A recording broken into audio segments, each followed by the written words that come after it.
ایک اور ایکسیپشن ہے وہ یونس علیہ السلام کی ہے. ان کے کیس میں تو اللہ تعالیٰ نے بالکل ڈیفرنٹ ایک فیصلہ فرمایا کہ یونس علیہ السلام کی قوم نے جب عذاب کے آثار دیکھے تو انہوں نے توبہ کی اور اللہ تعالیٰ نے ان سب کا ایمان قبول کر لیا. اور وہ قرآن میں آتا ہے کہ 1,00,000 سے بھی زیادہ لوگ تھے جو سارے کے سارے ایک دن میں مسلمان ہو گئے. یعنی یونس علیہ السلام کی سال ہر سال کی تبلیغ نے کوئی اثر نہیں دکھایا. جب عذاب کے آثار نظر آئے تو انہوں نے ایمان قبول کر لیا. یہ صرف یونس علیہ السلام کی قوم نہیں، باقی قوموں کے بارے میں بھی سورۃ الانبیاء میں آیا کہ جب کبھی بھی رسولوں کے مخالفین پر عذاب آتا تھا تو مخالفین اس عذاب کے وقت پھر چیخیں مارتے تھے اور کہتے تھے کہ یا اللہ ہمیں ایک دفعہ چھوڑ دے، اب ہم تیرے نبی کو مانیں گے. سب سے بڑا خبیث فرعون، اس کے بارے میں قرآن میں سورہ یونس میں ہی ہم پڑھ چکے ہیں کہ اس نے بھی موت کے وقت کہا تھا کہ میں ایمان لاتا ہوں موسیٰ علیہ السلام کے رب پر، بنو اسرائیل کے رب پر. اور پھر اللہ تعالیٰ نے جواب میں فرمایا آن، اس وقت اب ایمان لے کر آیا، اس وقت ایمان لانا تجھے کوئی فائدہ نہیں دے گا. جو جامع ترمذی میں بھی حدیث ہے کہ موت کے غرغرے سے پہلے پہلے توبہ قبول ہے. یہ جو موت کا غرغرہ ہے نا، یہ امتوں کے کیسز میں عذاب کے آثار کا سامنے نظر آنا ہے. وہ پوری قوم کے لیے موت کے غرغرے کا وقت ہے، اگرچہ وہ ان پہ نظر نہیں آئی ہے لیکن وہ اللہ کا فیصلہ ہو چکا ہے. وہ اب انہوں نے کنفرم مرنا ہی مرنا ہے.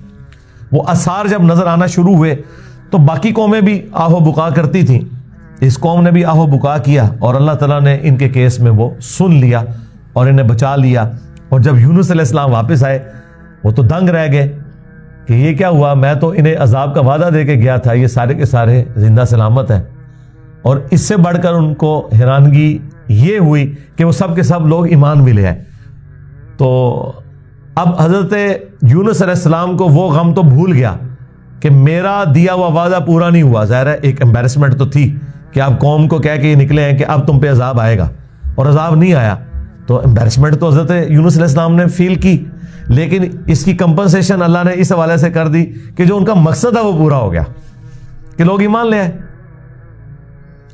آپ سورۃ الاعراف میں، سورہ ہود میں بھی دیکھیں گے کہ جب کبھی قوموں پر عذاب آتا ہے تو اینڈ پہ وہ قوم کا پیغمبر عذاب دیکھنے کے بعد اپنی قوم سے مخاطب ہو کے کہتا ہے کہ میری قوم، میں نے تو بڑی کوشش کی تھی کہ تمہیں اس عذاب سے بچا لیتا لیکن تم خود گمراہی پر تلے ہوئے تھے.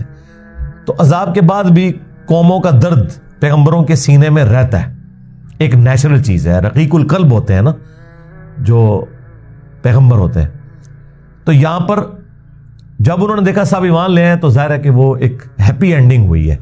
کیا ڈراپ سین ہوا ہے. میں کبھی بعض اوقات یہ جب حضرت یونس علیہ السلام کی قوم کا واقعہ قرآن میں پڑھتا ہوں نا تو میں بڑی خواہش کرتا ہوں کہ میں جنت میں جا کے یہ منظر دیکھوں کہ وقت کا پیغمبر عذاب کی وعید سنا کے گیا ہے اور لوگ چیخو پکار کر رہے ہیں اور ایسا یونیک کیس ہو گیا، سمجھ لیں مردے ہی زندہ ہو گئے کہ اللہ تعالیٰ ان کی چیخو پکار سن کے ان کی توبہ بھی قبول کر لیتا ہے.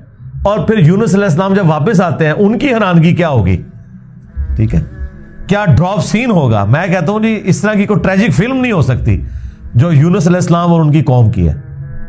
اور وہ کیوں ہوا؟ صرف یونس علیہ السلام سے ایک اجتہادی خطا ہوئی. ہم اسے گناہ نہیں کہتے، وہ خطا ہے. انبیاء خطا کرتے ہیں لیکن چونکہ وہ اپنی خطا پر قائم نہیں رہتے اور وہ گناہ کے زمرے میں بھی نہیں ہے، غلطی ہے بحیثیت انسان. انسان غلطیوں سے پاک اگر ہم پیغمبروں کو کہتے ہیں تو یہ پاک وہ والا نہیں ہے جس طرح اللہ پاک ہے. آپ سبحان کا لفظ صرف اللہ کے ساتھ بولتے ہیں، کوئی پیغمبر بھی سبحان نہیں ہے. پرفیکٹ صرف اللہ ہے. دیکھیں انسان تو ہے ہی امپرفیکٹ.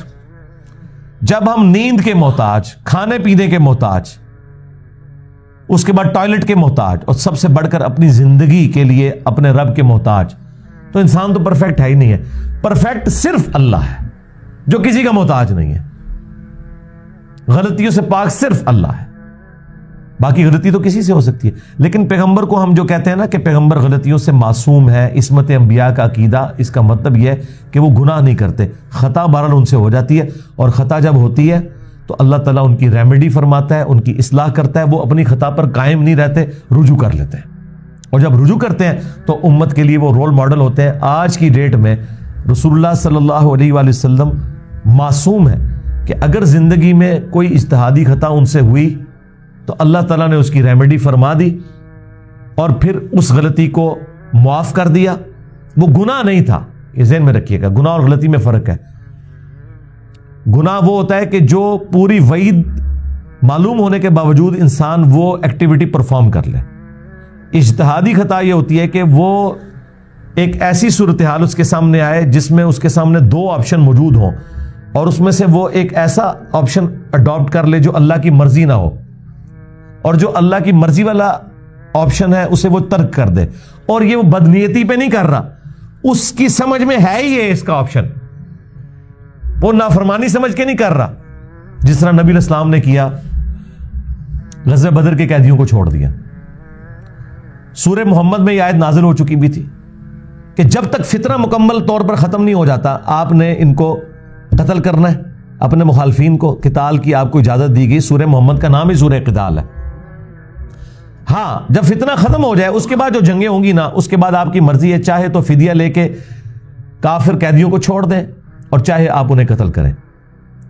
اب بدر کے بعد فتنہ تو ختم نہیں ہوا تھا, لیکن نبی علیہ السلام نے یہ ایزیوم کیا کہ 70 سردار ان کے مر گئے, ان کی کمر ٹوٹ گئی, وہ جو 70 ہم نے قیدی کیے ہیں چلو ہم انہیں فدیہ لے کے چھوڑ دیتے ہیں, شاید یہ لوگ اسلام قبول کر لیں. اپنی شرافت کی وجہ سے نبی علیہ السلام نے ایسا کیا. تو اس پہ پھر اللہ تعالیٰ نے سورۃ الانفال میں آیت نمبر 67 68 میں فرمایا کہ اگر وہ پہلے آیت نازل نہ ہوئی ہوتی نا سورہ محمد کی, تو ہم تمہیں عذاب دیتے اس عمل کے اوپر جو تم نے غزوہ بدر کے قیدیوں کو چھوڑ دیا, کیونکہ فتنہ تو ابھی ختم نہیں ہوا, تمہارا کام تھا قتل کرتے. اور حضرت عمر کا مشورہ بھی یہی تھا بخاری مسلم میں, لیکن نبی علیہ السلام اور حضرت ابوبکر اپنی شفقت کی وجہ سے انہوں نے یہ پلی لی کہ وہ آیت میں آیا نا کہ فتنہ جب ختم ہو جائے تو پھر تمہاری مرضی ہے, تو ہم یہ ایزیوم کرتے ہیں کہ فتنہ ختم ہو گیا. یہ بدنیتی کی وجہ سے نہیں تھا, واقعی انہوں نے یہ ایزیوم کیا تھا, لیکن وہ کس قسم کے ناہنجار لوگ تھے. حضرت عمر رضی اللہ تعالیٰ عنہ نے یہ کنکلوڈ کیا کہ نہیں یہ اس قابل ہیں, یہ قتل ہونے چاہیے. بہرحال وہ اجتہادی خطا اللہ تعالیٰ نے معاف کی. اس طرح باقی انبیاء اکرام کے بارے میں حضرت آدم علیہ السلام کی غلطی کا ذکر ہے. موسیٰ علیہ السلام سے بندہ مر گیا تھا, نوح علیہ السلام نے اپنے کافر بیٹے کے لیے دعا کر دی تھی. حالانکہ آج ایک مسلمان, عام مسلمان کو بھی پتا ہے کہ کافر کی مغفرت نہیں ہو سکتی, تو نوح علیہ السلام کو کیا نہیں پتا تھا؟ بس وہ وقتی طور پر ایک سمجھ لیں ایک باپ کی حیثیت سے ان کا دل پسیج گیا. انہوں نے کہا یا اللہ تو نے وعدہ کیا تھا مجھ سے کہ تو مجھے اور میرے گھر والوں کو بچائے گا, تو میرا بیٹا بھی تو میرے گھر والا تھا. تو اللہ تعالیٰ نے فرمایا کہ اس چیز کا سوال نہ کر جس کے بارے میں تجھے علم نہیں ہے. بڑا کریٹیکل جملہ تھا, اس میں مسئلہ تقدیر بھی چھپا ہوا ہے. ایک تو سمپل معنی ہے کہ اس بارے میں مجھ سے سوال کیوں کر رہا ہے, تم نے کب یہ ایزیوم کر لیا کہ تمہارے گھر والے اگر کفر کریں گے تو میں انہیں چھوڑ دوں گا.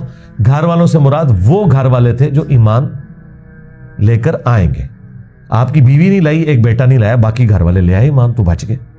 اور دوسرا یہ جو جملہ تھا نا کہ اس چیز کا سوال نہ کر جس کے بارے میں تجھے علم نہیں, سورہ ہود میں آیت نمبر 46 میں, اور اے نوح جاہلوں میں شمار نہ ہو. یہ بڑا سخت جملہ ہے. یہ مسئلہ تقدیر کی طرف اشارہ ہے کہ تجھے نہیں پتا کہ میری تقدیر میں یہ لکھا ہے کہ یہ نبی کا بیٹا ہونے کے باوجود بھی اللہ کے علم میں یہ جہنمی ہے. وہ اللہ تعالیٰ نے اسے جہنمی نہیں بنایا بلکہ اپنے کرتوتوں کی وجہ سے. تو اللہ کی تقدیر کے اوپر تو کسی کا بھی علم نہیں ہے نا جب تک اللہ تعالیٰ مطلع نہ کر دے. یہ بہت کریٹیکل ایشو ہے, اس لیے میں نے الگ سے ایک ویڈیو اس پہ ریکارڈ کروائی ہے. عصمت انبیاء کا عقیدہ, اس کا ٹائٹل ہے انبیاء گناہ نہیں کرتے. یہ ہمیں جو عصمت انبیاء کا عقیدہ بتایا گیا وہ یہ ہے کہ نعوذ باللہ انبیاء کے اندر گناہ کرنے کی حصی نہیں ہوتی. یعنی انبیاء کرام جو ہے ان کے ساتھ وہ کمزوریاں بشری اٹیچ نہیں ہیں جو باقی انسانوں کے ساتھ اٹیچ ہیں. اگر یہ بات ہوتی تو انبیاء کی فضیلت ہی نہ ہوتی. انبیاء کی فضیلت ہے ہی اس وجہ سے کہ وہ بشری کمزوریوں پر اوور کم کرتے ہوئے اللہ کے خوف کی وجہ سے گناہوں سے بچ جاتے ہیں. ادروائز پھر فرشتوں میں اور انسانوں میں کوئی فرق ہی نہ رہ جائے. تو یہ ہے اصل چیز جو انہیں فضیلت میں لے جاتی ہے عام انسانوں کی نسبت, کہ وہ اللہ کا اتنا خوف رکھتے ہیں کہ وہ گناہوں سے بچتے ہیں. رہی لغزش اجتہادی خطا وہ ہو سکتی ہے. تو میں نے وہ انبیاء گناہ نہیں کرتے، اس میں تفصیل کے ساتھ واقعات مختلف قرآن سے بیان کیے ہیں۔ سورہ یوسف میں ہے کہ اس عورت نے یوسف کا قصد کیا، یوسف بھی عورت کا قصد کر لیتا اگر اپنے رب کی برہان نہ دیکھتا۔ اب اندازہ کریں، اللہ تعالیٰ فرما رہا ہے کہ یوسف علیہ السلام بھی اس برائی میں پڑ جاتے اگر اللہ تعالیٰ انہیں ایک خاص نشانی نہ دکھاتا۔ وہ قرآن میں تو رپورٹ نہیں ہوئی، اسرائیلی روایتوں میں آتا ہے کہ اللہ تعالیٰ نے اس وقت حضرت یوسف علیہ السلام کو اپنے والد کی شبیہ دکھا دی تھی، حضرت یعقوب علیہ السلام کی، اور وہ انگلی سے یوں اشارہ کر رہے تھے کہ یہ کام نہیں کرنا تم نے۔ یا اس وقت شیطان بھیانک شکل میں انہیں نظر آ گیا کہ یہ شیطان مجھ سے برائی کا کام کروانے لگا ہے۔ بہرحال کوئی نشانی اللہ نے دکھائی ہے، قرآن میں ہے، اور اس کی وجہ سے وہ برائی سے بچے ہیں۔ اس کا مطلب ہے کہ ان میں مادہ موجود تھا لیکن اللہ نے انہیں بچایا ایک نشانی کے ذریعے۔ تو انبیاء کی اللہ تعالیٰ حفاظت کر لیتا ہے۔ یونس علیہ السلام سے جو آپ سمجھ لیں اجتہادی خطا، جسے ہم گناہ نہیں کہتے، وہ یہ ہوئی کہ جب مقررہ وقت کے اوپر قوم یونس ایمان نہیں لے کر آئی تو یونس علیہ السلام نے انہیں کہا کہ اب 3 دن بعد عذاب آ جائے گا، جو اللہ نے وعدہ کیا تھا کہ یہ ان کا سمجھ لیں ٹائم اینڈ ہو رہا ہے، اس ٹائم لائن کے بعد عذاب آنا ہے۔ لیکن ساتھ یہ ضروری تھا کہ اللہ تعالیٰ کی وحی کا انتظار کرنا ہے اس علاقے کو چھوڑنے سے پہلے۔ تمام انبیاء جب قوموں کو وحی سناتے ہیں نا تو پھر اللہ تعالیٰ کی وحی کی اجازت کے بعد اس علاقے کو چھوڑتے ہیں۔ نبی اسلام نے بھی ہجرت دیکھیں اینڈ پہ کی ہے، ایویں نہیں، مطلب آپ خود سے نہیں نکلے، اللہ تعالیٰ کی وحی کے ذریعے نکلے۔ قرآن میں سورۃ الانفال میں آیا تھا کہ یہ جب کافر کہتے تھے نا کہ ہم پر عذاب کیوں نہیں نازل ہوتا، ہم نبی کا انکار کر رہے ہیں، تو اللہ تعالیٰ نے فرمایا کہ جب تک اے نبی تم ان میں موجود ہو ہم ان کو عذاب نہیں دیں گے۔ اللہ کی سنت ہے کہ جب کبھی کسی قوم کو عذاب دینا ہوتا ہے نا تو اس قوم میں سے انبیاء اور اہل ایمان کو الگ کرتا ہے، پھر باقی کی قوم پر عذاب آتا ہے، اور وہ اللہ تعالیٰ نے نکالا اور غزوہ بدر میں لا کے ڈبویا ان کو، جس طرح فرعونیوں کو اپنے محلات سے نکال کے سمندر میں غرق کیا تھا، مشرکین عرب کو اپنے گھروں سے نکال کر بدر میں ڈبویا صحابہ کرام کی تلواروں کے ذریعے۔ یہ عذاب استیصال کی ایک قسط ان پر آئی تھی۔ تو یونس علیہ السلام نے ازیوم کیا کہ ظاہر ہے کہ اس کے بعد عذاب تو آنا ہی ہے، لیکن ان کی شان اس سے بلند تھی کہ وہ وحی کا انتظار کیے بغیر نکل گئے۔ بس جب وہ نکلے، جس کشتی میں سوار ہوئے،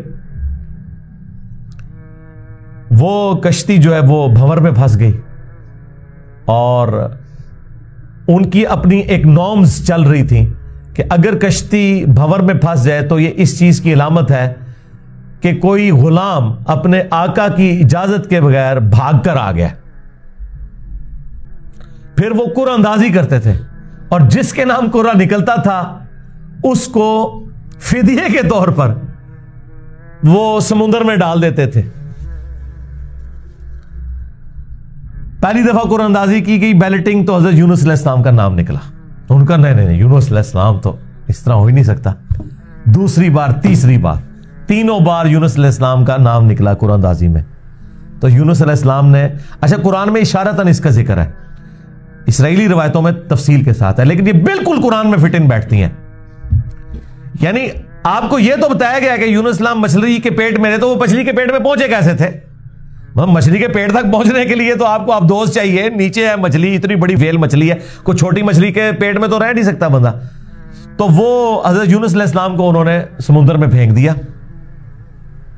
یونس علیہ السلام نے خود ہی کہا، ان کو کلک کر گیا کہ یہ معاملہ میرے اینڈ پہ ہے۔ انہوں نے کہا بھئی مجھے پھینکو، تم، مجھے سمجھ آ گئی ہے، ذرا فوراً کلک کر گیا کہ معاملہ خراب میرے سے ہی ہو گیا۔ وہ ان کو سمندر میں پھینک دیا تو اللہ کے حکم سے ایک مچھلی نے انہیں نگل لیا۔ یہ قرآن میں ہے۔ قرآن میں آگے تفصیل نہیں ہے کہ کتنے دن تک، لیکن تورات میں ملتا ہے کہ 3 دن اور 3 رات تک وہ مچھلی کے پیٹ میں رہے۔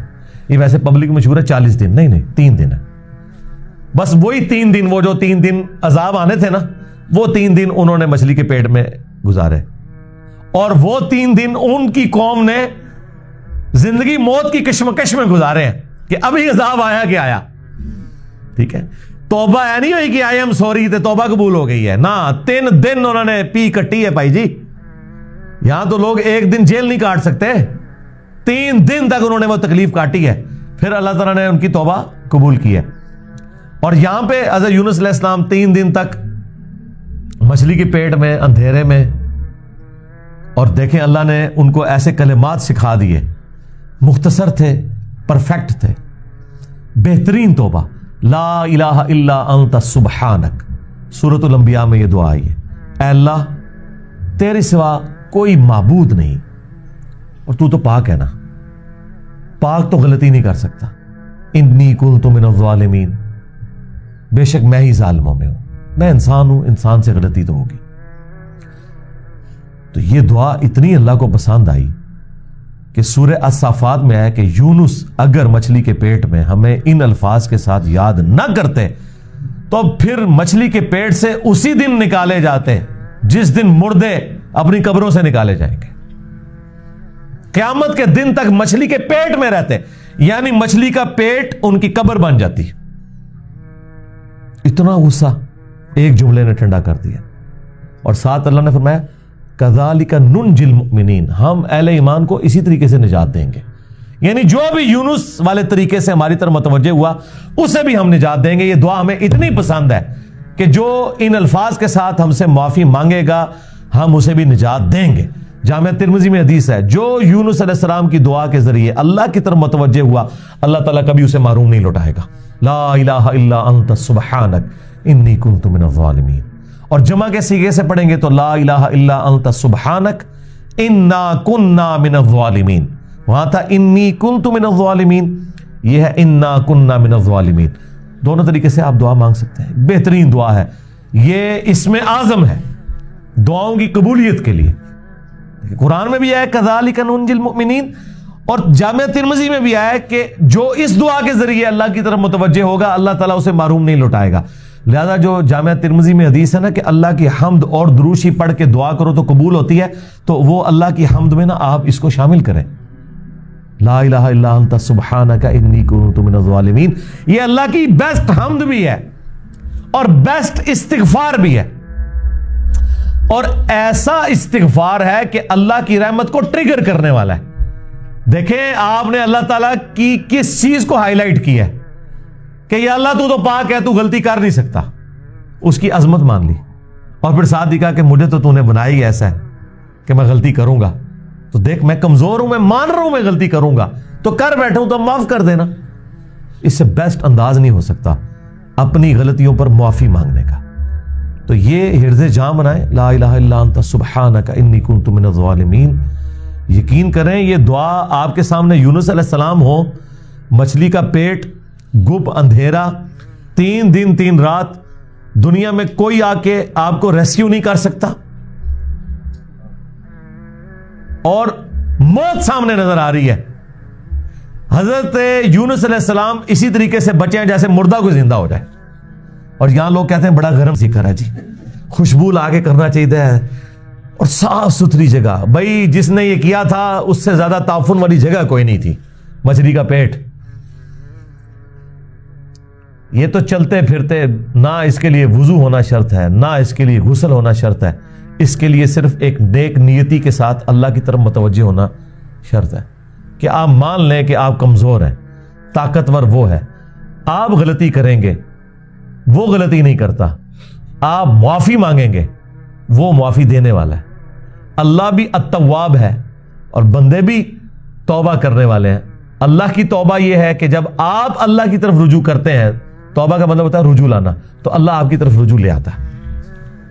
جو بخاری مسلم میں حدیث ہے کہ جو شخص توبہ کر کے اللہ کی طرف رجوع لاتا ہے تو اللہ کو اس شخص سے زیادہ خوشی ہوتی ہے کہ جو اکیلا ریگستان میں ہو، اچانک اس کی سواری غائب ہو جائے اور وہ اپنی موت کا انتظار کرنا شروع کر دے، اور پھر تھوڑی دیر بعد وہ سواری واپس آ جائے جس پہ اس کا سامان لدا ہوا ہے، اسے نئی زندگی ملے، اور وہ اتنا خوش ہو کہ اس کی زبان سے نکل جائے اے اللہ تو میرا بندہ میں تیرا رب، من شدت الفرح، خوشی کی شدت کی وجہ سے، حالانکہ اس نے یہ کہنا تھا کہ اے اللہ میں تیرا بندہ تو میرا رب۔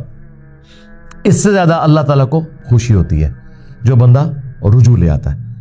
تو یونس علیہ السلام کی دعاؤں کو آپ اپنے استغفار میں، اپنی صبح و شام کے اذکار میں، ہر جگہ اپنے تشہد کے اندر اس دعا کو پڑھا کریں۔ یہ بڑے بڑے مشکلوں کو آسان کر دیتی ہے۔ یار آپ دیکھیں ایک بندے کو اپنی موت سامنے نظر آ رہی ہے اور اس موت میں سے اسے زندگی مل جائے، بس جب آپ نا امیدی کے اینڈ پر پہنچے ہوں اور آپ کو کوئی امید نظر نہ آئے تو آپ یہ پڑھیں لا الہ الا انت سبحانک انی کنت من الظالمین. انشاءاللہ تعالی اللہ تعالی اس مشکل میں بھی کوئی نہ کوئی ایسی راہ نکال دے گا جو آپ نے گمان بھی نہیں کبھی کی ہوگی. بہرحال وہ 3 دن اور 3 رات کے بعد یونس علیہ السلام کو مچھلی نے ساحل پر ڈال دیا. اب ان کا جسم کافی ڈیمیج ہو چکا ہوا تھا. قرآن میں آیا کہ ان کے لیے اللہ تعالیٰ نے کدو کی بیل اگا دی جو ان کے اوپر سایہ کی ہوئی تھی, کیونکہ بالکل لاغر ہوئے ہوئے تھے وہ, اور پھر دھوپ سے بچاؤ کے لیے وہ بیل بھی ان کو چاہیے تھی. پھر سسٹین ہوئے, جب واپس اپنی قوم میں آئے تو دیکھا کہ جناب سارے رفع دین نمازاں پڑھ رہے ہیں. انہوں نے کہا پوری زندگی بخاری مسلم دی حدیثاں دکھائیاں, انہیں رفع دین نہیں شروع کیتا, اچانک کیا ہو گیا ہے؟ یعنی وہ سارے کے سارے مان لیں. یہ میں آج کے دور میں ٹرانسلیٹ کر رہا ہوں. پھر کہنے کے کتنے لکھے ہیں سرکار, دیکھیں اللہ تعالیٰ ہر دور میں اپنے بندے بھیجتا ہے جو اس دور کی لینگویج میں ان کو وہ بات سمجھاتے ہیں. تو انہوں نے دیکھا بھی انقلاب یہ کہاں سے آ گیا, سارے اونچی آمین کہہ رہے ہیں, سارے رفع الیدین سے نماز پڑھ رہے ہیں, سارے نے جڑے اپنی شلوانہ جھونگ لیاں نے, کیا ہو گیا ہے؟ تو پتہ چلا کہ جناب اللہ تعالیٰ نے معاف کر دیا ان کو. اور یہ ایک ایسا ایکسیپشنل واقعہ ہے جو اللہ تعالیٰ کی پوری بنائے ہوئے پلان کے اندر, پوری ڈیسٹنی میں, پوری انسانی تاریخ میں اور کسی کے لیے نہیں ہوا. اس خاص واقعے کی وجہ سے ہی اس سورت کا نام سورہ یونس ہے. اگرچہ یونس علیہ السلام کا ذکر آپ نے دیکھ لیا, بس یہ اتنا صحیح آ رہا ہے. یہ باقی پورے واقعات قرآن میں سکیٹرڈ فارم میں ہے. سورہ ہود سے میں نے بیان کیا, سورۃ الاعراف, باقی صورتوں سے جوڑ کے آپ کو ایک جگہ پوری پکچر بتائی ہے. حالانکہ عام بندے سے پوچھے نا کہ سورہ یونس میں کیا ہوگا تو وہ یہ بتائیں گے آپ کو کہ سورہ یونس میں یہ لکھا ہوا ہوگا کہ حضرت یونس علیہ السلام کتنے خوبصورت تھے, ان کی زلفوں کا رنگ کیا تھا, ان کے ماں باپ کہاں رہتے تھے, وہ کہاں پیدا ہوئے, کہاں فوت ہوئے. عام آدمی تو یہ سمجھ رہا ہوگا. حالانکہ سورہ یونس کا جو مرکزی ٹاپک ہے نا وہ توحید ہے, ٹوٹل توحید. اور اس میں حضرت یونس علیہ السلام بھی فٹ ان بیٹھ رہے ہیں. کیوں؟ توحید کا مطلب یہ ہے کہ ہوگا وہ جو اللہ چاہے گا, اور اللہ چاہے تو اپنا بنایا ہوا قانون بھی توڑ سکتا ہے. اللہ اپنے قانون کا بھی کوئی پابند نہیں ہے. لیکن یہ دنیا کے اعتبار سے, آخرت کے لیے نہیں. آخرت کے لیے اللہ نے قرآن میں یہ بتایا کہ میں اپنے وعدے کے خلاف نہیں چلوں گا. آخرت اللہ کا قانون نہیں ہے, وعدہ ہے. اور اگر اللہ وعدہ توڑتا ہے نا تو وہ اللہ نہیں رہتا, کیونکہ جو وعدہ پورا نہ کرے وہ جھوٹا ہوتا ہے, اور جھوٹ اللہ کی طرف منسوب نہیں. لیکن دنیا میں اللہ تعالیٰ اپنے بنائے ہوئے قوانین توڑ دیتا ہے. وہ اللہ کے کوئی وعدے نہیں ہے. اللہ کا قانون ہے کہ آگ جلائے گی, ابراہیم کو نہیں جلایا, تو اللہ تعالیٰ کو اس سے کوئی فرق نہیں پڑتا. یہ اللہ کا کوئی وعدہ نہیں تھا. چھری کاٹتی ہے, اسماعیل علیہ السلام کو نہیں کاٹا, یہ اللہ کا قانون ٹوٹا. سمندر میں انسان غرق ہو جاتا ہے, موسیٰ علیہ السلام کے لیے راستہ بن گیا, یہ اللہ کا قانون ٹوٹا معجزے کے طور پر. آخرت میں کوئی قانون نہیں ٹوٹے گا. جو مواہد دنیا سے گیا, اللہ کا تابع فرمان, پیغمبروں کا مطیع, پھر اس پہ تقدیر غالب نہیں آئے گی کہ نہیں جی اے تیری میں ایک گل سنبھال کے رکھی ہے, دادا تو زیرو نل ملٹیپلائی ہو گیا. نہیں, وہاں بھائی نیکیاں تولی جائیں گی. چاہے گناہوں کے پلڑے میں بڑے سے بڑا گناہ بھی آ گیا شرک کے سوا, اور نیکیاں بھاری ہو گئی, تو اللہ تعالیٰ کسی کو یہ کہے گا کہ بھی نہیں کہ بالکل دوتے اے زیرو زیرو ہی بچے ہیں. نہیں, بس یہ میرا وعدہ ہے کہ میں بچا لوں گا. بلکہ اللہ کی تو رحمت اس سے بھی زیادہ ہے. وہ تو اپنے پیغمبر کی شفاعت سے جن کے نیکیوں کے پلڑے ہلکے بھی ہو جائیں گے ان کی بھی کمپنسیشن فرما دے گا, اگر وہ شرک نہ کرتے ہوئے. انشاءاللہ تعالی ہمیں تو اللہ تعالیٰ بغیر حساب و کتاب کی جنت میں داخلہ عطا فرمائے. آمین. مع النبیین والصدیقین والشہداء والصالحین. آمین. بہرحال یونس علیہ السلام جب واپس آئے, انہوں نے یہ ساری بہاریں دیکھی, تو ظاہر ہے کہ خوشی خوشی انہوں نے اس کو ایکسیپٹ کیا, اور اللہ تعالیٰ نے پھر اس کو قیامت تک کے لیے قرآن میں نقل کر دیا. اب یہ وہ الفاظ, اب یہ پورے واقعات آپ کے سامنے ہو تو اب آپ اس کا ٹیسٹ فیل کریں. اعوذ باللہ من الشیطان الرجیم, بسم اللہ الرحمن الرحیم. فلولا كانت قرية آمنت فنفعها ایمانها, پس کیوں ایسا نہ ہوا کہ کوئی بستی ایمان لائی ہو تو اس کو ایمان لانا نفع دے دیتا. یہ کبھی ہوا ہی نہیں ایسا. الا قوم یونس, سوائے قوم یونس کے, کہ یونس علیہ السلام کی اجتہادی خطا جو ڈیبٹ تھی وہ کریڈٹ بن گئی ان کے امت کے حق میں، کہ چونکہ ان کے وقت کے پیغمبر نے اللہ کی وحی کے انتظار کے بغیر وہ جگہ چھوڑ دی تھی، اللہ نے اس کا بینیفٹ ان کی قوم کو دے دیا۔ لما آمنوا، جب وہ ایمان لے آئے، کشفنا عنہم عذاب الخزي فی الحیات الدنیا، تو ہم نے دور کر دیا ان سے، کھول دیا دنیا کی زندگی کی رسوائی کا عذاب۔ وَمَتَّعْنَاهُمْ إِلَىٰ حِينٍ، اور ہم نے انہیں دنیا میں لطف اندوز ہونے کے لیے ایک اور مدت فراہم کر دی۔ اللہم احسن عاقبتنا فی الامور کلھا واجرنا من خزی الدنیا وعذاب الآخرہ، آمین۔ تو یہاں پر وہ عذاب ہم نے ان سے دور کر دیا، یعنی وہ عذاب آیا ہوا تھا، اس کے اثار نمایاں تھے، پھر اللہ تعالیٰ نے وہ کھول دیا، وہ جس شکل میں بھی تھا، کوئی بادل آئے ہوئے تھے پھر کھول دیے۔ وَلَوْ شَاءَ رَبُّكَ لَآمَنَ مَنْ فِي الْأَرْضِ كُلُّهُمْ جَمِيعًا، اور اگر تمہارا رب چاہتا تو جتنے لوگ زمین میں آباد ہیں سب کے سب ہی مومن ہو جاتے۔ اس کا کیا مطلب ہے کہ اگر اللہ تعالیٰ زبردستی ہدایت دینا چاہتا، اس کا یہ مطلب نہیں ہے کہ اللہ تعالیٰ یہ چاہتا ہے کہ لوگ جہنم میں جائیں۔ یہ رسول اللہ کو سنگولر کے سیغے سے تسلی دی جا رہی ہے کہ اگر اللہ تعالیٰ نے زبردستی ایمان دینا ہوتا نا تو دے دیتا سب کو، لیکن اللہ تعالیٰ یہ چاہتا ہے کہ لوگ خود سے اپنی چوائس سے مجھے چوز کریں۔ افانت تکرہ الناس حتی یکونوا مؤمنین، تو اے نبی کیا آپ لوگوں کو مجبور کرنا چاہتے ہیں یہاں تک کہ وہ ایمان لے آئیں؟ یعنی آپ نے زبردستی نہیں کرنا۔ حضور ٹینشن ہی بڑی لیتے تھے کہ میں دعوت دے رہا ہوں لوگ قبول نہیں کر رہے، تو حضور کو کہا کہ آپ نے ٹینشن نہیں لینی، جنہوں نے جہنم میں جانا ہے جائیں۔ سورۃ البقرہ میں آیا کہ ہم آپ سے نہیں پوچھیں گے لوگ جہنم میں کیوں پہنچ گئے۔ سورہ طٰہٰ میں آیا کہ ہم نے قرآن اس لیے نازل نہیں کیا کہ آپ مشقت میں پڑ جائیں۔ ما انزلنا علیک القرآن لتشقى الا تذکرۃ لمن یخشی، یہ اس کے لیے ہے جو اللہ کی دھمکی سے ڈر جائے۔ وما کان لنفس ان تؤمن الا باذن اللہ، اور کسی جان کے لیے یہ ممکن ہی نہیں ہے کہ وہ ایمان لے آئے مگر اللہ کے اذن سے۔ مراد یہ کہ صرف کوشش بھی کوئی چیز نہیں ہے، اللہ کی طرف متوجہ بھی ہوں، تقدیر پلس کوشش دونوں مل کے کمپلیشن کی طرف جاتے ہیں۔ ربنا لا تزغ قلوبنا بعد اذ ہدیتنا وہب لنا من لدنک رحمہ انک انت الوہاب، آمین۔ وَيَجْعَلُ الرِّجْسَ عَلَى الَّذِينَ لَا يَعْقِلُونَ، اور اللہ تعالیٰ کی سنت ہے کہ وہ گندگی ڈال دیتا ہے ان لوگوں پر جو بے سمجھ ہیں، یعنی جو اپنی عقل کو استعمال نہیں کرتے ان پر اللہ گندگی ڈال دیتا ہے، انہیں حق بات سجائی نہیں دیتی، اور دوسروں کو اللہ تعالیٰ ان کی کوشش کی سبب ایمان دے دیتا ہے۔ اس کو آپ دنیا میں مثال سے سمجھیں، ایک ہی بارش برستی ہے نا، زرخیز زمین پر برستی ہے تو وہاں سے کھیتی نکلتی ہے، اور گندگی کے ڈھیر پہ جب وہ بارش پڑتی ہے تو بدبو نکلتی ہے۔ اس میں بارش کا قصور نہیں ہے، اس گندگی کے ڈھیر کا ہے۔ ایک شخص نے اپنے آپ کو خود گندگی کا ڈھیر بنا لیا کہ اس نے حق بات قبول نہیں کرنی، تو اس کا اینڈ رزلٹ یہی نکلنا ہے کہ اس سے آپ پورا قرآن گزار دیں، اسے کوئی فرق نہیں پڑے گا۔ قُلِ انظُرُوا مَاذَا فِي السَّمَاوَاتِ وَالْأَرْضِ، اے نبی ان سے فرماؤ کہ غور کر کے دیکھو آسمان اور زمین میں جو اللہ کی قدرت کے اتنے بڑے بڑے کرشمے ہیں، فزیکل فینومینا آف نیچر۔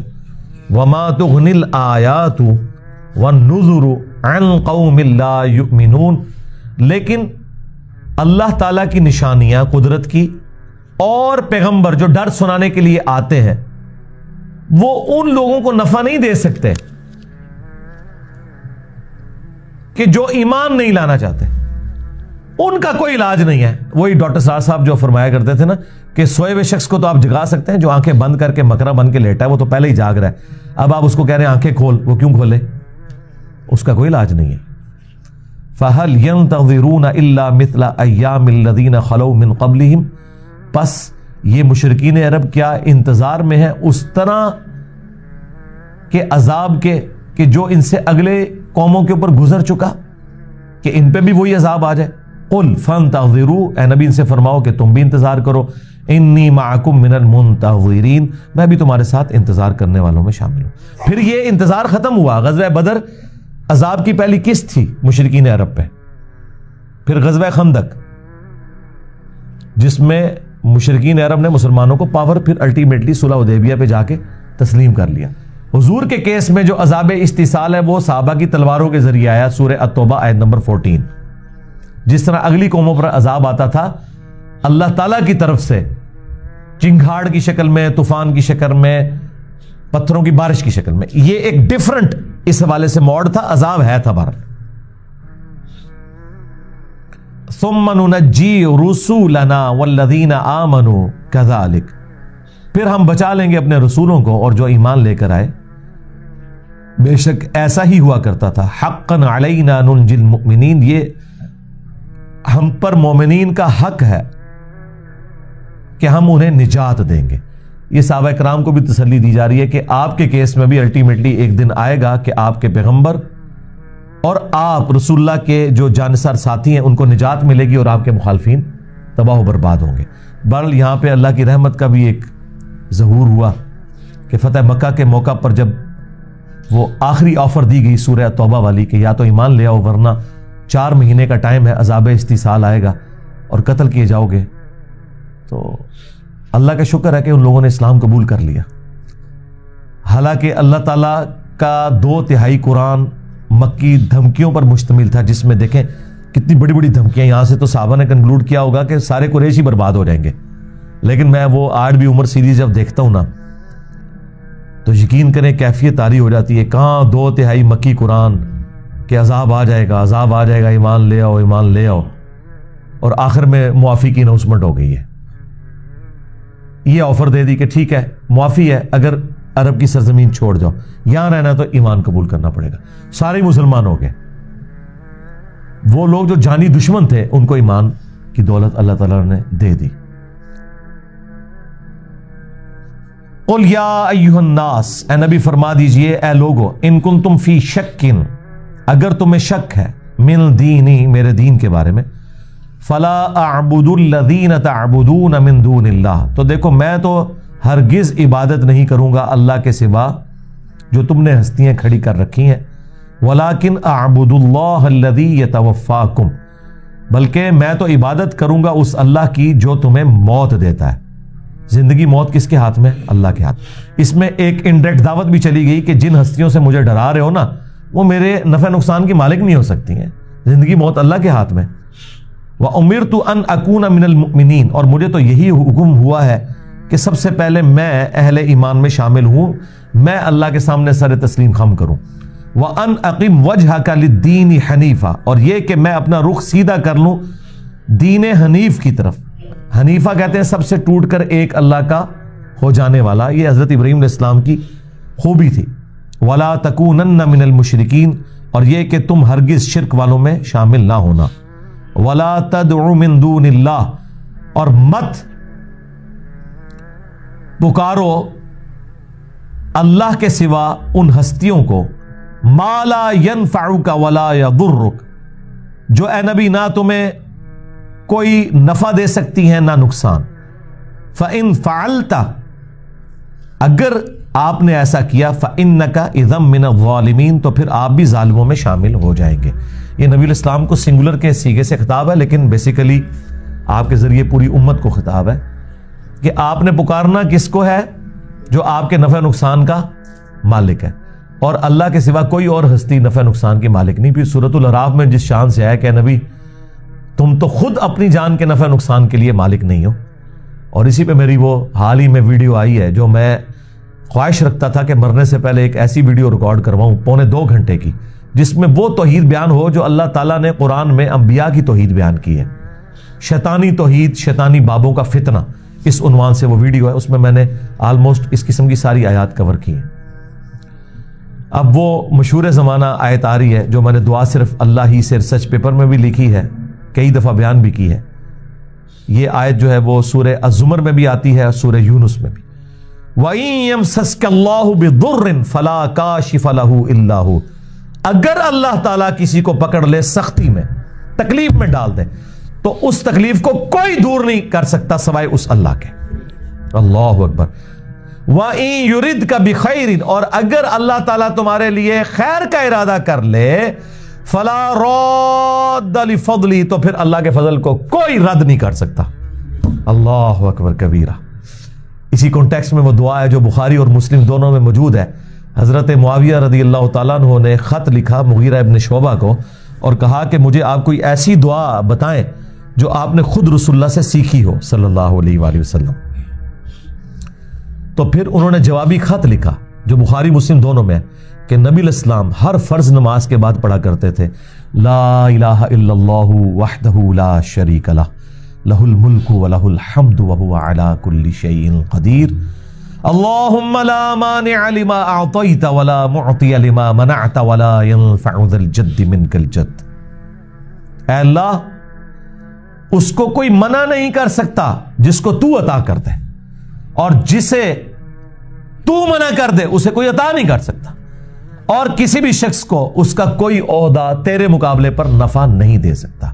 یعنی اسی آیت کو ٹرانسلیٹ کیا ہوا ہے حضور نے دعا میں، اللہم لا مانع لما اعطیت، اے اللہ جسے تو عطا کر دے کوئی منع کر ہی نہیں سکتا اسے، ولا معطی لما منعت، اللہ اکبر، ولا ينفع ذا الجد منک الجد، جس سے تو منع کر دے اسے کوئی عطا نہیں کر سکتا، اور بڑے سے بڑے انسان کو اس کا کوئی دنیاوی عہدہ کوئی فائدہ نہیں پہنچا سکتا تیرے مقابلے پر.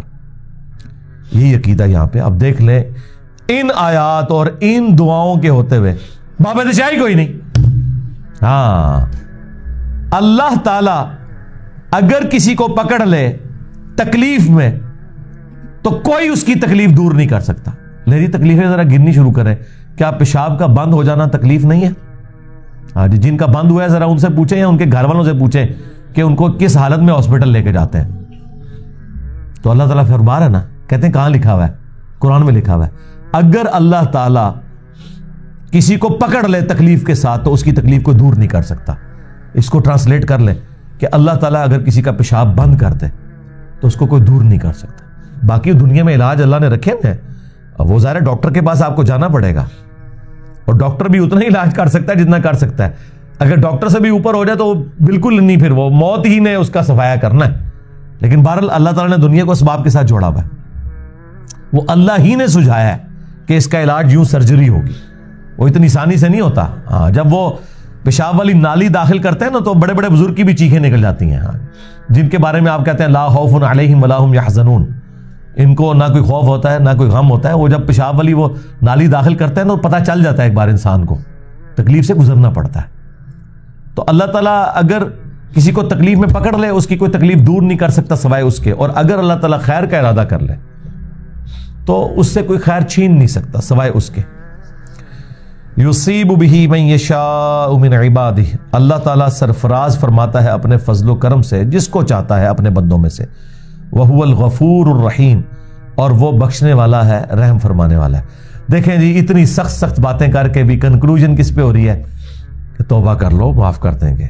خیر ہے، دھمکی کے بعد، عذاب کی دھمکی دینے کے بعد پھر آفر لگائی جا رہی ہے.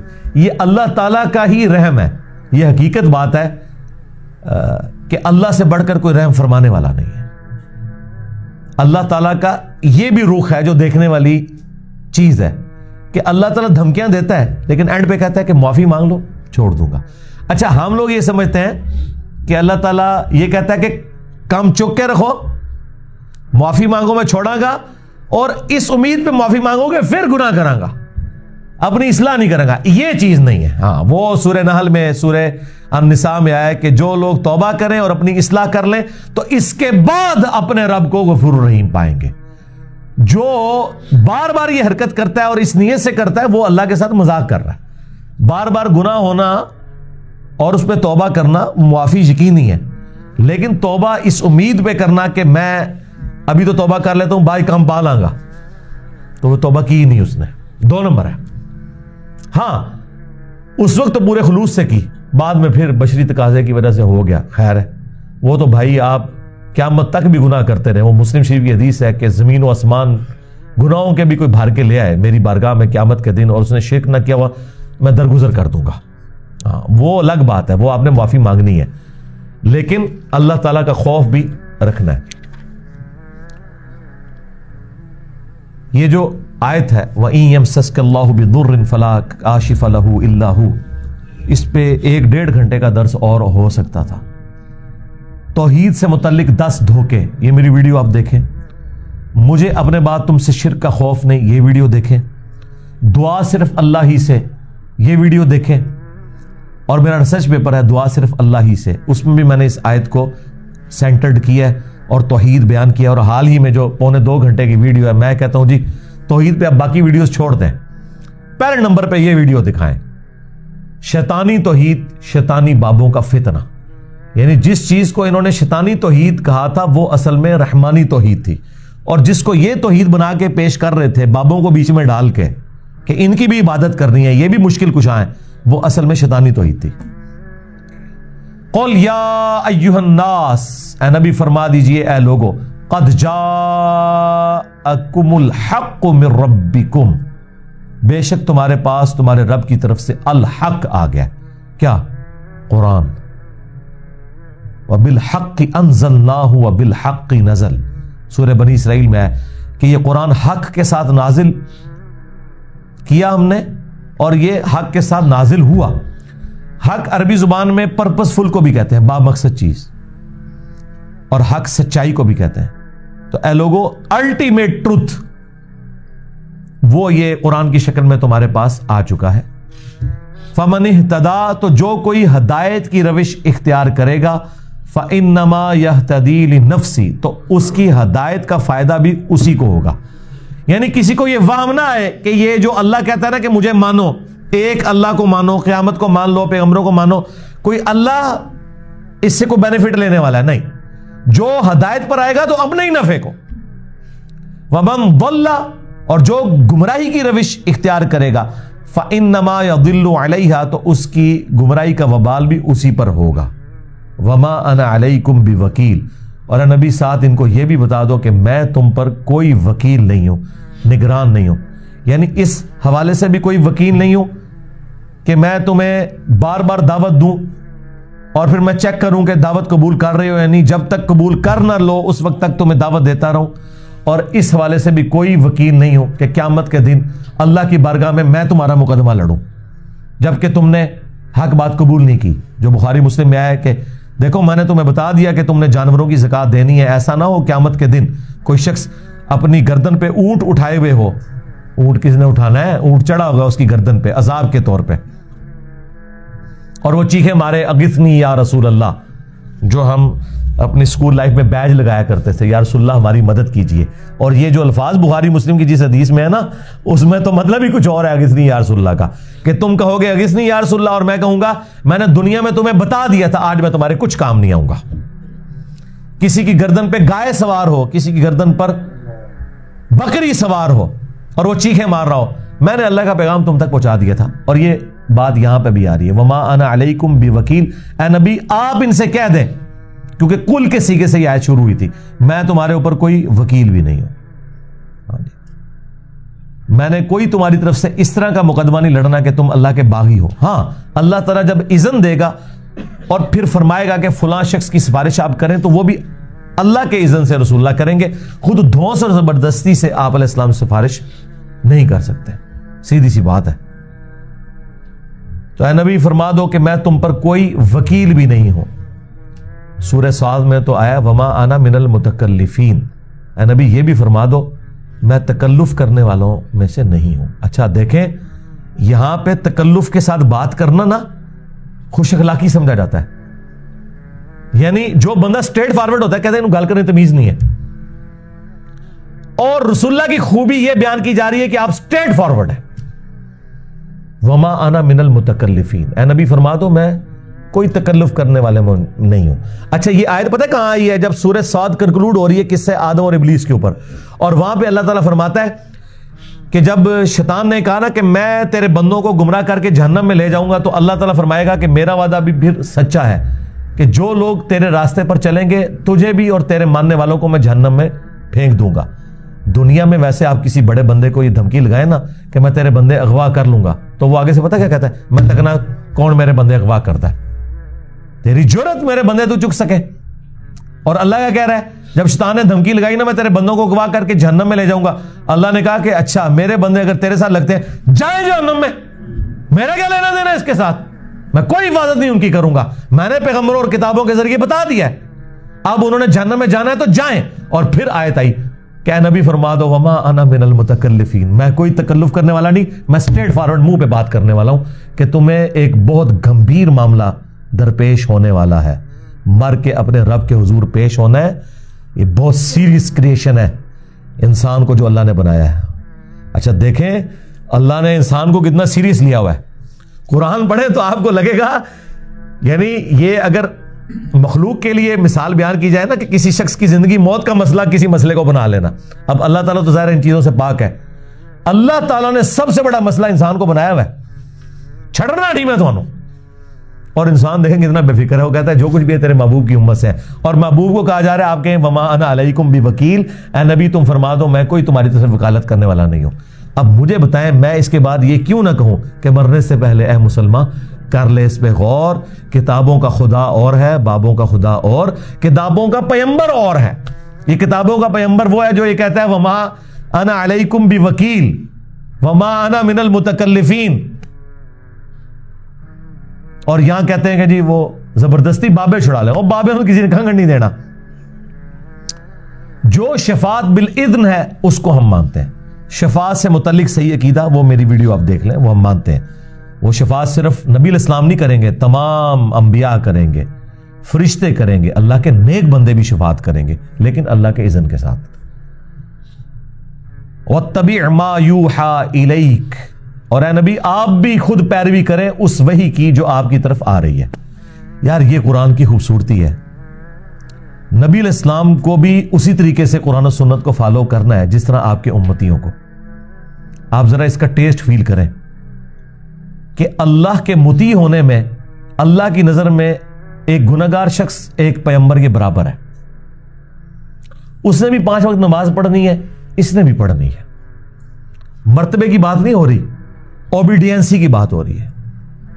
وہ بھی غلط کام کرے گا تو قرآن میں 3 جگہ آ گیا، سورہ یونس میں آپ پڑھ چکے ہیں، سورہ الانعام میں، سورہ الزمر میں، قل انی اخاف ان عصیت ربی عذاب یوم عظیم، اے نبی تم فرماؤ کہ میں تو خود ڈرتا ہوں اس بات سے کہ بالفرض اگر میں نے بھی اپنے رب کی نافرمانی کی تو بڑے دن کا عذاب مجھے بھی آ پکڑے گا، اندازہ کرو۔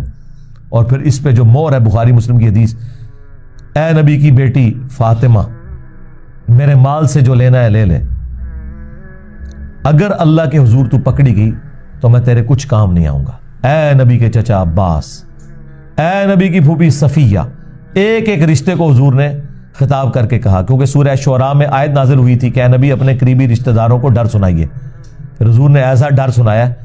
اب اندازہ کریں اگر حضرت عباس، حضرت صفیہ اور سب سے بڑھ کر سیدہ فاطمہ کا یہ سٹیٹس ہے کہ حضور ان سے کہہ رہے ہیں کہ اگر اللہ کے حضور پکڑے گئے تو میں کچھ کام نہیں آؤں گا، اگرچہ وہ قطعی جنتی ہیں، تو بابے دشاہی کوئی نہیں، کہتے ہیں یہ کتوں آ گیا بابے دشاہی کوئی نہیں؟ سرکار پورے قرآن کا خلاصہ ہی ہے کہ بابے دشاہی کوئی نہیں۔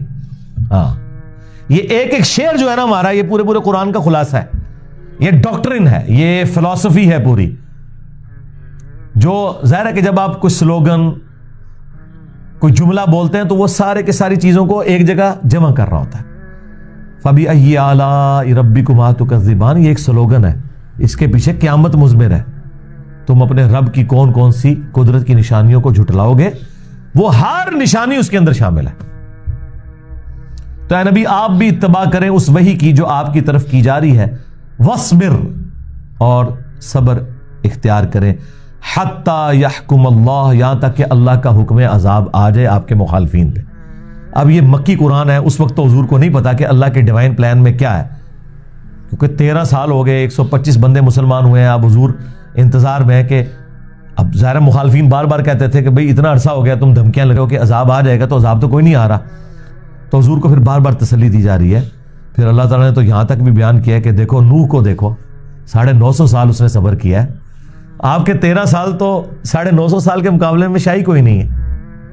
تو حضور کو سورہ ہود میں ہے کہ ہم انبیاء کے واقعات آپ سے اس لیے بیان کرتے ہیں تاکہ آپ کا دل مضبوط کریں ہم، کہ اگر اگلے انبیاء کو ان تمام تکالیف سے گزرنا پڑا ہے تو آپ کو بھی آج گزرنا پڑ رہا ہے، تو یہ اللہ کی سنت ہے کہ اس تکلیف سے آپ کو گزرنا پڑے گا۔ وَاصْبِرْ حَتَّى يَحْكُمَ اللَّهُ، صبر کیجئے یہاں تک کہ اللہ کا حکم آ جائے۔ وَهُوَ خَيْرُ الْحَاكِمِينَ، اور وہی سب سے بہتر فیصلہ فرمانے والا ہے۔ اس سے یہ بھی پتہ چل گیا کہ نبی کا کوئی اختیار نہیں ہے عذاب لانے میں، معجزہ دکھانے میں۔ اللہ نے فیصلہ کرنا ہے کہ کب عذاب آنا ہے، کب معجزہ دکھانا ہے۔ اب اس وقت نیکسٹ اسٹریٹجی آپ نے کیا اڈاپٹ کرنی ہے، ایک ایک چیز کا فیصلہ اللہ نے کرنا ہے۔ میں نے سورہ یونس کے تعارف میں آپ کو ایک بات کی تھی کہ اگر میں صفاتی نام اس سورت کا کوئی رکھوں تو یہ سورہ توحید ہے۔ جتنی سخت توحید سورہ یونس کے اندر بیان ہوئی ہے، یا اس کے بعد سورۃ الانعام وہ ہماری الحمدللہ گزر چکی، یا پھر اس کے بعد سورہ الزمر آئے گی، یہ تین صورتیں ہیں بالکل جسے کہتے ہیں نا ننگی تلوار کی مانند توحید کے اعتبار سے، اور سورہ یونس تو کمال ہے جی۔ تو آپ کو اندازہ ہو گیا کہ سٹارٹ بھی توحید سے ہوا، پورا مضمون بھی توحید کا، اکا دکا واقعات آئے چھوٹے چھوٹے، اور پھر کنکلوژن بھی کس توحید کے اوپر ہوئی ہے، وہ توحید جو اللہ تعالیٰ نے اپنے پیغمبروں کو دی تھی، وہ سورہ یونس کے اندر بیان ہوئی ہے۔ یعنی مجھے جب کوئی مشورہ مانگتا ہے نا تو میں اسے کہتا ہوں قرآن کی توحید سیکھنی ہے نا، 3 صورتیں پڑھ لو، سورۃ الانعام، سورہ یونس اور سورہ الزمر، اور پھر مجھے بتاؤ کہ آج کے یہ کلمہ گو مسلمان کہلوانے کے حقدار ہیں، کہیں دور دور تک اس توحید کے ساتھ ان کا کوئی تعلق ہے جو قرآن میں اللہ تعالیٰ نے بیان کی ہے۔ نیکسٹ انشاءاللہ 151 نمبر کلاس سورہ ہود کے اوپر ہے۔ انبیاء کرام کے جو واقعات ہیں نا تفصیل کے ساتھ، جو عموماً انباء الرسل جنہیں کہا جاتا ہے اور لوگ بڑے دلچسپی سے سنتے ہیں، وہ قرآن کی 2 صورتیں ہیں۔ ایک ہم کور کر چکے ہیں سورۃ الاعراف، اور سورۃ الاعراف میں بھی جن انبیاء کی تفصیلات نہیں نہ آئی زیادہ، وہ سورہ ہود میں آ جائیں گی۔ سورہ ہود اور سورۃ الاعراف، اور اس میں بھی پہلے نمبر پہ سورہ ہود۔ قرآن میں آپ نے اگر انبیاء کرام کے حالات، ان کی قوموں کا ایٹیچیوڈ ان کے ساتھ کیا تھا، ایک ایک کر کے وہ جو سکیٹرڈ فارم میں ہے نا، قوم نوح کا ذکر، قوم سمود کا ذکر، قوم عاد کا ذکر، قوم شعیب کا ذکر، وہ ایک جگہ اگر کہیں پہ جمع ہے نا تو سورہ ہود ہے۔ یہ بھی کمال کی صورت ہے۔ تو یہ ایک لمبی صورت ہے، اور اس کے اینڈ پہ جا کے وہ آیات آتی ہے کہ ہم انبیاء کے واقعات آپ سے اس لیے بیان کرتے ہیں کہ اے نبی آپ کا دل ہم مضبوط کریں اس وحی کے اوپر، کہ جب آپ ان اگلے انبیاء کے واقعات سنیں گے کہ انہیں کن کن تکلیفوں سے گزرنا پڑا، ان کے ماننے والوں کو کیا کیا مصیبتیں جھیلنی پڑی، تو پھر آپ کے لیے اپنی تکلیفیں جھیلنا آسان ہو جائیں گی۔ یہ جو آیت ہے یہ سورہ ہود کے اینڈ پہ آتی ہے، اور واقعی سورہ ہود اس قابل تھی کہ یہ آیت سورہ ہود میں ہوتی، اور کسی صورت میں یہ آیت نہیں آئی ہے جس شان سے سورہ ہود کے اندر آئی ہے۔ تو یہ ٹاپ آف لسٹ 2 صورتیں ہیں، سورۃ الاعراف اور سورہ ہود، جو قرآن میں جن لوگوں کو وہ اگلے لوگوں کے واقعات پڑھنے کا بڑا شوق ہوتا ہے نا کہ جی کو واقعہ سناؤ، تو وہ جھوٹے واقعات لوگ سناتے ہیں۔ آپ نے اگر سچے واقعات اللہ کے پیغمبروں کے پڑھنے ہیں نا تو سورۃ الاعراف اور سورہ ہود یہ 2 صورتیں ہیں جن میں کئی ایک انبیاء کے واقعات بیان ہوئے ہیں۔ تفصیلی اگر آپ سورۃ القصص ہے، اس میں حضرت موسیٰ علیہ السلام کو سینٹرڈ کیا گیا ہے۔ سورہ یوسف جیسی تو صورت ہی کوئی نہیں پورے قرآن میں، یہ واحد صورت ہے جو ایک ہی پیغمبر کے حالات زندگی پہ ہے۔ قرآن کا حسن ہے یہ سورہ یوسف، وہ ایک یونیک صورت ہے۔ اس کے قریب قریب اگر کوئی اور صورت ہے وہ سورۃ القصص ہے، جس میں صرف ایک پیغمبر کے حالات زندگی ہیں، حضرت موسیٰ علیہ السلام کے، بالکل اسی سٹائل پہ ہے جس سٹائل پہ سورہ یوسف ہے۔ تو اگر سورہ یوسف کے قریب قریب کوئی اس جوڑے کی ہے تو سورہ قصص ہے۔ لیکن یہ جو 2 صورتیں ہیں سورۃ الاعراف جو ہم پڑھ چکے، اور سورہ ہود جو 151 نمبر کلاس میں ہم انشاءاللہ کور کریں گے، اس میں تو تمام انبیاء جو بڑے بڑے 6 رسول ہیں جن کا ذکر قرآن میں سب سے زیادہ ملتا ہے، ان کے تفصیلی واقعات ذکر ہوں گے انشاءاللہ تعالی۔